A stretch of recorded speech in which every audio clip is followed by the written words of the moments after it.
दोस्तों, स्वस्थ रहने के लिए हेल्दी डाइट होनी बहुत ज़रूरी है। वैसे ही आपको समय पर मोशन पास होना भी बहुत ज़रूरी है। कई लोगों में ये शिकायत देखी जा रही है कि उन्हें 4 से 5 दिन तक मोशन ही पास नहीं होता है।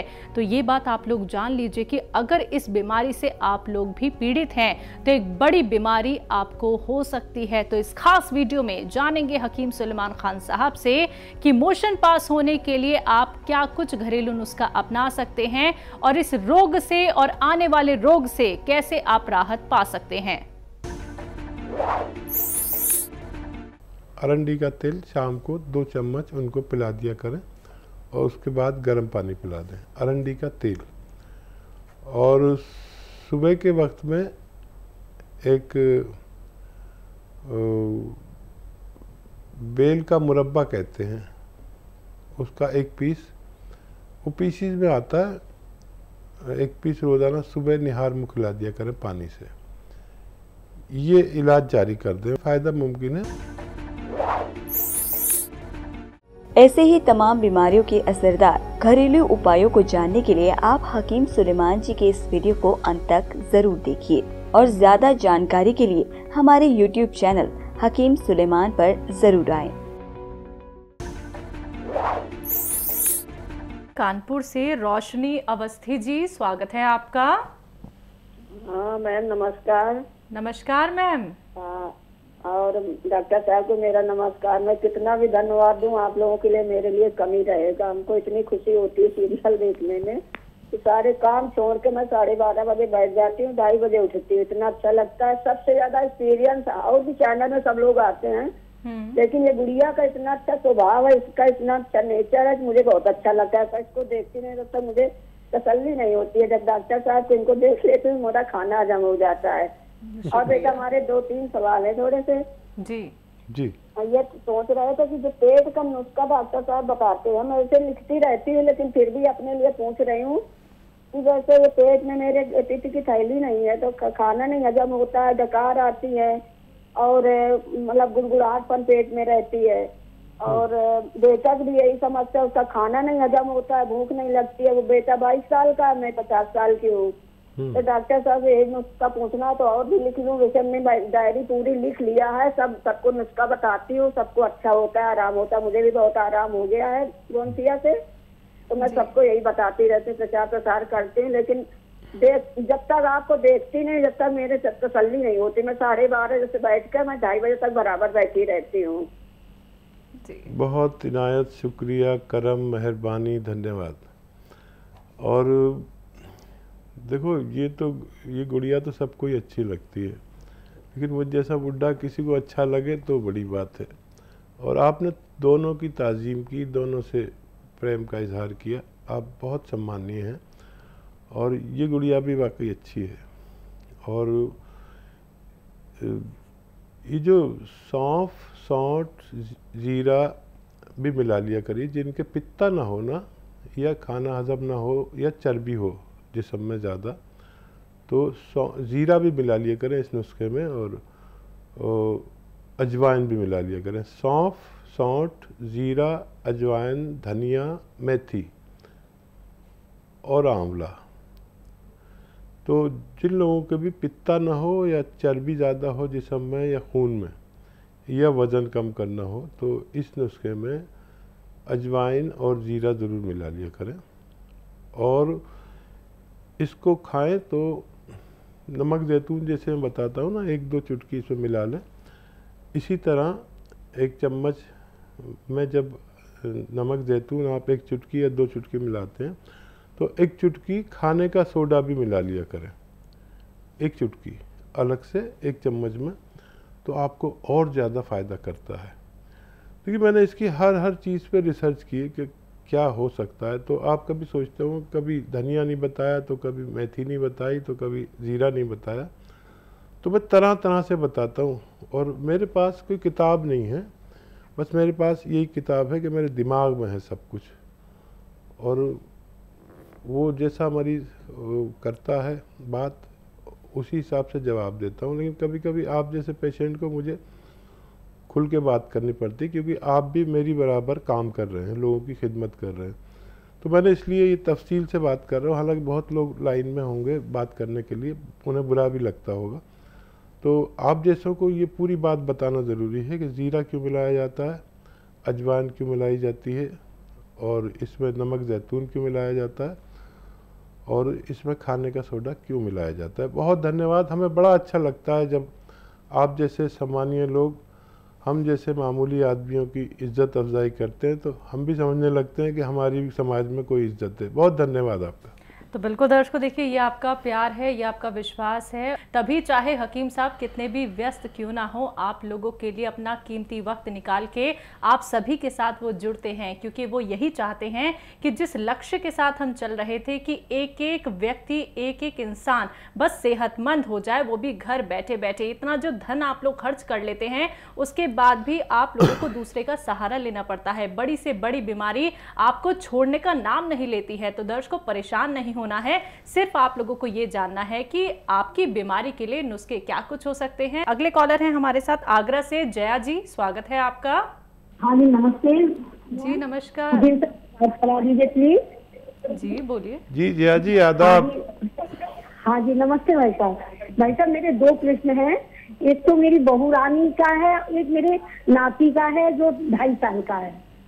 बहू के हाथों में थोड़े थोड़े वो हो जाते हैं, दाने दाने, है ना, और जो नाती है ना उसके भी कुछ दिन बाद उसके एलर्जी हो जाती है। अच्छा ये बताइए, हाँ जी। ये हाँ नाती जी। जो है ये अभी माँ का दूध पीता है क्या? हाँ जी, माँ का दूध पीता है भाई साहब। उसके क्या है, पेट में दाने हो गए थे और हाथ पैरों पे भी हो गए थे, तो इसको क्या करें हम, बहुत जल्दी जल्दी एलर्जी हो जाती है उसके। हाँ फिक्र ना करें, फिक्र ना करें। देखिए ये नाती को दूध पिलाती हैं तो नाती को दवा देने की ज़रूरत नहीं, बस दूध पिलाएं। और एक आता है गोंद चिलगोज़ा, याद रखें, असली लें ये, गोंद चिलगोज़ा आधा ग्राम बहुत इतना सा होता है, देखिए आधी उंगली के पोरवे की बराबर। गोंद चिलगोज़ा आधा ग्राम रोज़ाना अपनी बहू को दूध में मिलाकर पिला दिया करिए, एक बार बस। और जब ये दूध पिएगा ना बच्चा, तो ये खुद ही ठीक हो जाएगा बगैर दवा के, माँ के दूध से ही। बच्चे को मत दे देना, ये बहुत तेज़ होता है चिलगोज़े का गोंद। चिलगोज़ा एक ड्राई फ्रूट है जो सबसे महंगा आता है, और इसका गोंद उससे भी महंगा आता है। तो आधा ग्राम ही दें, बस एक बार दें दिन भर में, कभी भी दे दें, वैसे तो दूध से दें। और माँ खाएगी तो माँ को भी फ़ायदा और बच्चे को अपना फ़ायदा होगा। बच्चे को बिल्कुल ना दें, फिर से दोहरा रहा हूँ, क्योंकि ये बच्चे खा नहीं सकते हैं, इसलिए माँ को देकर माँ के दूध के ज़रिए उसको फ़ायदा पहुँचाया जा रहा है। लेकिन दोनों का ठीक अच्छा होना मुमकिन है, और मेरी दुआ है कि दोनों जल्दी अच्छे हो जाएं और स्वस्थ रहें। जी अगले कॉलर हैं हमारे साथ कनाडा से जगीर कौर जी, स्वागत है आपका। मेरे घुटनों में, मेरी बैक में और मेरे टांगों में, पैरों में बहुत दर्द रहता है। आपकी उम्र कितनी है मैम? मेरी उम्र है 55। और ये दर्द कब से है आपको? दर्द मुझे जब से, एक्चुअली ज्यादा तो तब से बढ़ा है जब से मुझे महीना आना बंद हुआ है, पहले तो कभी प्रॉब्लम नहीं थी। ठीक है जी। तो अच्छा आप हेल्दी हैं? थायराइड भी है मुझे। ठीक है, आप हेल्दी हैं? हाँ है, वैसे मैं हेल्दी हूँ हकीम साहब।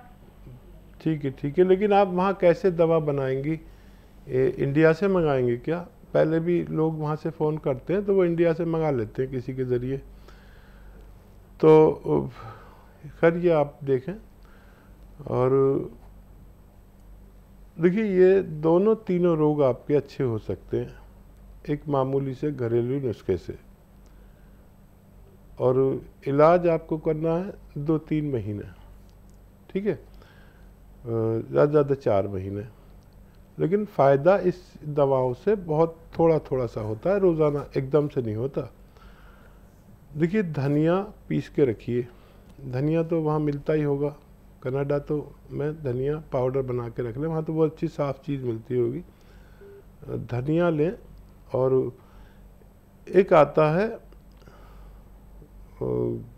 गोंद स्याह, तो देखिए इंडिया में तो बहुत नकली मिलने लगा, ये आपको असली लेना है। गोंद स्याह यानी काला गोंद, ये पहले सब जगह असली था, लेकिन अब इसकी जगह सब लोग एलवा देने लगे। ये एलवा नहीं है, ना ढाका गोंद है, ढाका गोंद दे देते हैं। ये दोनों गोंद चमकते हैं, और मैं जो गोंद स्याह यानी काला गोंद बता रहा हूँ ये चमकता नहीं है, तो जो और कड़वा होता है बहुत। तो ये 100-200 ग्राम मंगा लीजिए गोंद स्याह। देखिए 15-16 रुपये रोज़ का इलाज है। इसको पाउडर करके अलग रख लीजिए, धनिया का पाउडर अलग रख लीजिए। सुबह को खाने के बाद यानी नाश्ते के बाद 1 चम्मच धनिया का पाउडर और आधा ग्राम गोंद स्याह इसमें मिलाकर खा लीजिए नाश्ते के बाद पानी से, और ऐसे ही रात को खाइए, बस काफ़ी है आपके रोगों के लिए।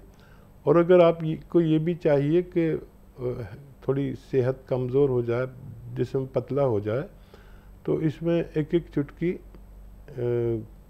खाने का सोडा भी मिला लिया करिए, और खूब पानी पिया करिए, गर्म पानी पिया करिए। आपके तीनों रोगों में फ़ायदा होना मुमकिन है। हकीम साहब, हमने कई लोगों को देखा है कि उन्हें पसीना बहुत ज़्यादा आता है, हाथों में पसीना या फिर पूरा शरीर ही पसीनों में लथपथ हो जाता है। यहाँ तक कि अगर एसी भी हम 16 पे कर दे, जो कि लास्ट टेम्परेचर होता है, तब भी वो पसीनों में नहा जाते हैं।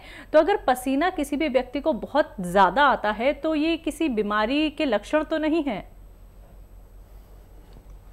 और देखिए हमारे जिस्म में जो कुछ होता है उसका एक तवाजुन, एक पैमाना है, और जो भी चीज़ हद से ज़्यादा हो फिर उसकी तरफ तवज्जो देकर इलाज कराना चाहिए। बिल्कुल। और ऐसे कुछ व्यक्ति होते हैं कि वो उनको ज़्यादा पसीना आता है। वो लोग जिनको ज़्यादा पसीना आता है, मुझे भी ज़्यादा पसीना आता था पहले, अब नहीं आता। तो ऐसा आता था कि मैं कैरम खेलता था, तो ऐसे गोट के लिए हाथ रखा तो कैरम भीग जाता था। अगर यूं करो तो 1-2 कतरे पसीने के गिरते थे, तो ये ज़्यादा था। तो ये खून की हिद्दत और जिस्म की हिद्दत थी। तो अगर किसी कुंवारे आदमी को ऐसा होता है बगैर शादीशुदा को, तो अगर वो शादी कर ले तो ये रोग अपने आप ठीक हो जाता है। और अगर शादी के बावजूद आता है उसको, शादी के 1 साल के अंदर ये रोग ठीक हो जाता है। अगर शादी के बाद भी आता है तो फिर इसका इलाज करना ज़रूरी है।